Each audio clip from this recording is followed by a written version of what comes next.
Tuhan bersamamu. Inilah Injil suci menurut Santo Yohanes. Dalam amanat perpisahannya, Yesus berkata kepada murid-muridnya, "Damai sejahtera kutinggalkan kepadamu, damai sejahtera-Ku kuberikan kepadamu. Dan apa yang kuberikan tidak seperti yang diberikan oleh dunia kepadamu. Janganlah gelisah dan gentar hatimu. Kamu telah mendengar bahwa Aku telah berkata kepadamu, Aku pergi, tetapi Aku datang kembali kepadamu. Sekiranya kamu mengasihi Aku, kamu tentu akan bersukacita karena Aku pergi kepada Bapa-Ku. Sebab Bapa lebih besar daripada Aku. Sekarang juga Aku mengatakannya kepadamu sebelum hal itu terjadi, supaya apabila hal itu terjadi, kamu percaya. Tidak banyak lagi Aku berkata-kata dengan kamu, sebab penguasa dunia ini datang, namun ia tidak berkuasa sedikit pun atas diriku.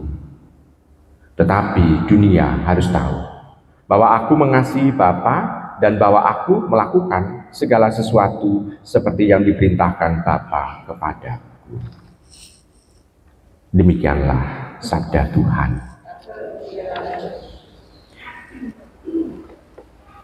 Ibu bapak, saudari-saudari terkasih dalam Tuhan, bacaan Injil menjelaskan bahwa damai sejahtera kuberikan kepadamu. Mengapa Tuhan mengatakan seperti itu?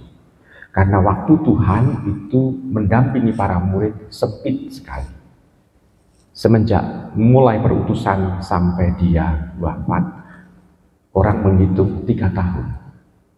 Lalu juga pada saat dia setelah bangkit sampai sebelum mikrat, Tuhan hanya mempunyai waktu 40 hari. Di situ waktunya sungguh sangat sempit sekali di dalam mengatakannya. Maka Tuhan di situ mengambil suatu cara yang luar biasa, yakni Dia mewatakan, tapi sekaligus juga Dia mengaruniakan sesuatu. Apa yang Dia wartakan, itu yang Dia berikan kepada para murid. Sehingga para murid itu bisa menangkap dan menjelaskan, dan juga bisa merasakan bahwa yang diwartakan itu bukan hanya teori kitab suci, bukan menjelaskan isi kitab suci, namun justru yang mau untuk diwartakan adalah ini inti sari dari kitab suci itu, inti sari dari kehadiran Tuhan, yakni damai sejahtera. Orang kalau mengalami Allah hadir, Allah menyapa manusia, damai sejahtera itu yang ada. Dan damai ini dikatakan oleh Tuhan Yesus berbeda dengan yang diberikan oleh dunia. Damai yang diberikan oleh dunia itu masih memberikan satu rasa khawatir atau sebagai sesuatu yang hanya nyaman belaka atau hanya nikmat belaka. Tetapi kalau damai sejahtera dari Tuhan, ini sifatnya sukacita, dan sukacita ini itu bisa membuat orang kendati situasi hidupnya mengalami duka, namun dia tetap bisa melangkah karena sukacitanya bukan yang dialami oleh badan, tetapi dari dalam dirinya.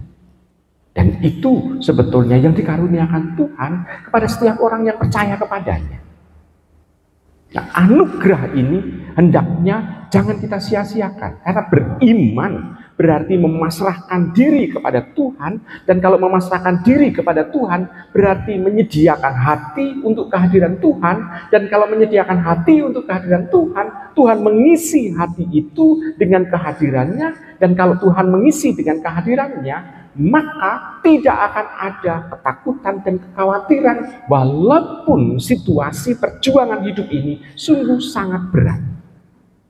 Karena sukacita inilah yang membuat orang ringan di dalam dia melangkah. Nah, ibu bapak, saudara terkasih, maka sabda Tuhan yang mengatakan damai sejahtera kuberikan kepadamu ini, itu adalah anugerah yang luar biasa. Karena ini yang bisa membuat kita bisa melangkah menuju kepada keselamatan itu. Allah yang menjadi akhir dari perjalanan kita. Dan Allah itu sendirilah yang menjadi puncak dari damai sejahtera kita. Kebersamaan kita dengan Tuhan, Tuhan yang menguatkan kita ini, itu juga mau untuk mengajak dan menarik kita supaya dekat dengan Bapa. Ibu bapak, saudara terkasih dalam Tuhan, di situ tampak bahwa dalam mewartakan damai sejahtera ini karena Tuhan itu taat dengan Bapa untuk mewartakannya. Nah, maka Tuhan sendiri juga menuntut kalau kita sudah mengalami damai sejahtera, mampukah kita juga memberikan itu kepada sesama.